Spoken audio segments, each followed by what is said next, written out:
परमात्मा। आपसे निवेदन है, जिस देवी देवता को आप दिया लगा रहे हो, जिस देवी देवता के सामने आप पशुपति व्रत कर रहे हो, जिस देवी देवता के सामने आप दीप प्रज्वलन कर रहे हो, देवता की जहां शिवलिंग होता है, ये शिवलिंग, ये जलाधारी, ये शिवलिंग रखा है। कई माताओं की आदत होती है, कई भाइयों की आदत होती है कि जहां, स्पीकर बंद होगा सर, जहां शिवलिंग होता है, रिटर्न बंद है, जहां शिवलिंग होता है तो वहां जहां शिवलिंग रखा हुआ है कटी में, जहां शिवलिंग रखा हुआ है कटी के अंदर, जहां शिवलिंग का भाग उस जलाधारी पर रखा हुआ है, तो वो जलाधारी पर जहां रखा है, ये मां जगत जननी जगदम्बा है, माता पार्वती जी का हस्त कमल है। और आप लोग दिया कहां रख देती हो? कई माताएं दिया रख देती है, जहां शिवलिंग है तो उसके आसपास में जो गोल जलाधारी है उसी पे दिया रख देती है, जला के। नहीं भाई, बहुत ध्यान रखिए महाराज, बहुत ध्यान रखो जरा, बहुत ध्यान रखिए आप उस चीज का कि ये जो दिया आपने रखा है, जो ये दिया आप रख रही हैं, इस दिए को उस जलाधारी से आपको थोड़ा दूर रखना, भगवान के करीब नहीं, भगवान को लगना नहीं चाहिए। श्रीफल, नरियल, आप शिवलिंग की इस जलाधारी पर नरियल नहीं रखना है आपको। जो विराम उद्यापन करते हो आप लोग, पशुपति व्रत का जो नरियल है, भेंट है, वो शिव जी को छुआकर नीचे, ना इस जलाधारी पर नहीं रखना है, शिवलिंग पर नहीं रखना है, उसको छुआकर जलाधारी से दूर रखिए। आपने अगर जलाधारी पर रखा है तो उसका फल आपको नहीं मिल सकता, उसका फल बहुत ध्यान देना। पूजन पाठ में आप स्मरण में महाराज, पूजन पाठ और स्मरण में अगर आप ध्यान देंगे तो आपको पूजन का फल पूर्ण मिलेगा। पूजन का फल जब मिलता है तो आपके पूजन का क्रम श्रेष्ठ है।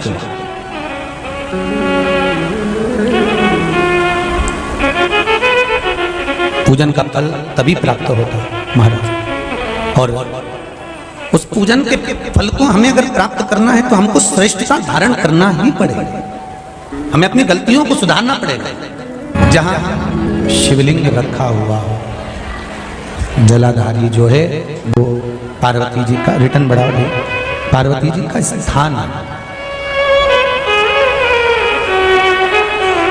और उस जलाधारी पर कोई वस्तु, शक्कर ले जाओ या मीठा ले जाओ या आप कोई सामग्री लेकर जा रहे हो तो वो जलाधारी पर नहीं रखना। कहां रखना है आपको? उससे दूर। दिया कहां लगाना है? जलाधारी से भी दूर। फूल चढ़ाओ, पत्ती चढ़ाओ, अक्षत चढ़ाओ, मूंग चढ़ाओ, तुम्हारी मर्जी पड़े। जो सामग्री आप भगवान की सेवा की, चंदन, अबीर, गुलाल जो लेकर गए हो वो शिवलिंग पर, जलाधारी पर सब लगाओ, सब चढ़ाओ, इत्र भी चढ़ाओ।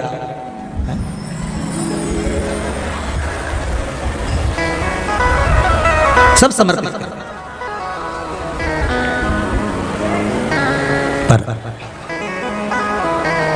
उस जलाधारी से थोड़ी दूरी बनाकर, उससे थोड़ा दूरी बना लें, उसके बाद आप रखें महाराज।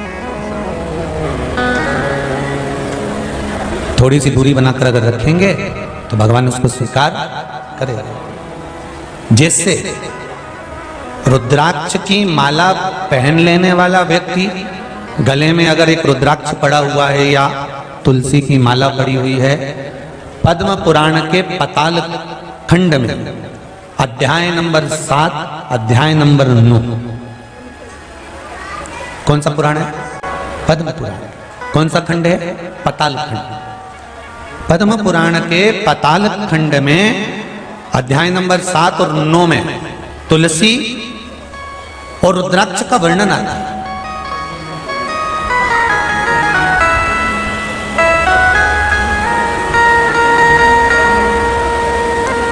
कि मान लो अगर मनुष्य का शरीर मिला है और आपके जीवन में कोई आपको गुरु ही नहीं मिला, कोई अच्छा सदगुरु प्राप्त ही नहीं हुआ,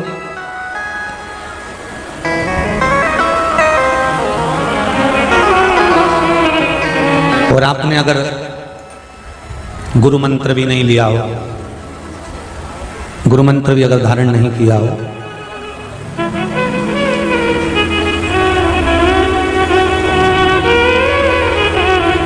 कई लोग कहते हैं जिसका गुरु मंत्र नहीं होता, जो गुरुमुख नहीं होता, वो कितना भी दान पुण्य कर ले, लगता है क्या? जम के बोलो, नहीं लगता। तो शिव महापुराण में पद्म पुराण के पाताल खंड के 7वें और 9वें अध्याय में लिखा हुआ है, मान लो अगर आपका दान पुण्य आपके खाते में नहीं जा रहा है तो फिर शास्त्र कहता है कि आप गले में रुद्राक्ष पहन लो या तुलसी की माला पहन लीजिए, फिर तो आप जो दान करेंगे वो आपके खाते में जाना प्रारंभ हो जाएगा।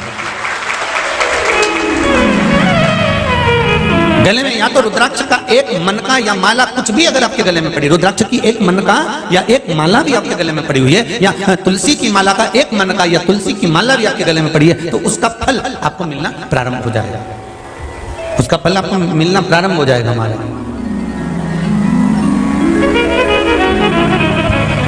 फिर आप जो दान करेंगे, पुण्य करेंगे, सत्कर्म करेंगे, भजन करेंगे, कीर्तन करेंगे, फिर आप जो भी कर रहे होंगे उसका फल आपको मिलेगा, जरूर आपको प्राप्त होगा।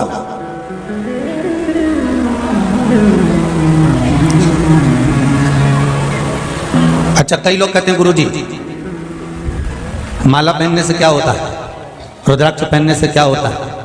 तुलसी की माला हम पहने या रुद्राक्ष की माला पहने, लोग क्या कहेंगे? हम नवयुवक बच्चे, आज के जमाने के लड़के लड़कियां ऐसे पहनेंगे तो लोग क्या कहेंगे? कई स्कूल तो ऐसे हो गए जहां माला तक कह देते हैं पहनकर मत आना। तब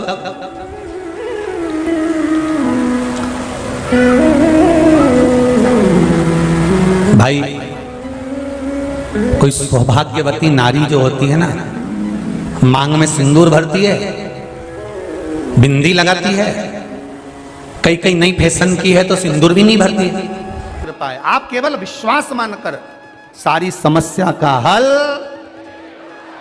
एक लोटा जल, एक बेलपत्र, एक चावल का दाना, एक पुष्प की पंखड़ी, वो भी ना हो तो 3 बार ताली, वो भी ना हो तो बोल बम का नारा है, बाबा एक सहारा। शिव को अपना तुम्हारा हो जाए। पिताजी अब मैं मांगने नहीं जाऊंगा और ना अपने पिता को किसी के सामने हाथ फैलाने दूंगा। गुरु द्रोणाचार्य अब किसी के आगे हाथ नहीं फैलाएंगे। जिस महादेव ने मेरे को दिया है, जिस भगवान ने मुझे दिया है, अब उसके सहारे पर जिएंगे, उसके भरोसे पर जिएंगे, मेहनत करेंगे और उसके भरोसे पर जिएंगे।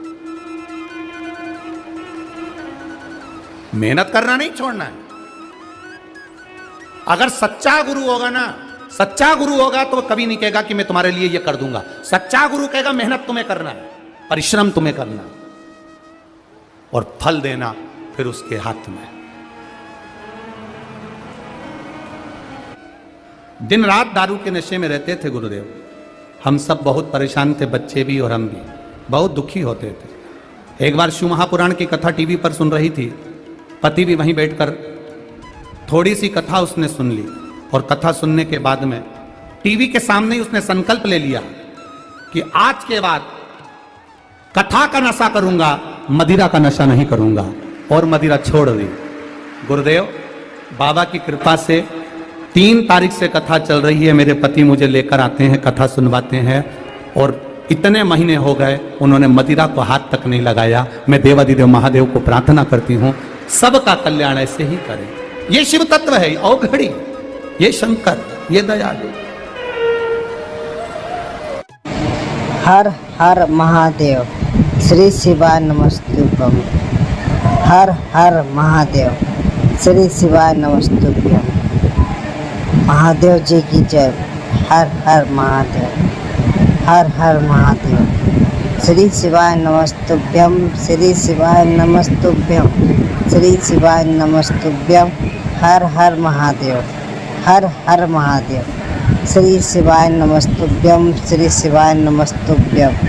हर हर महादेव, हर हर महादेव। श्री शिवाय नमस्तुभ्यम।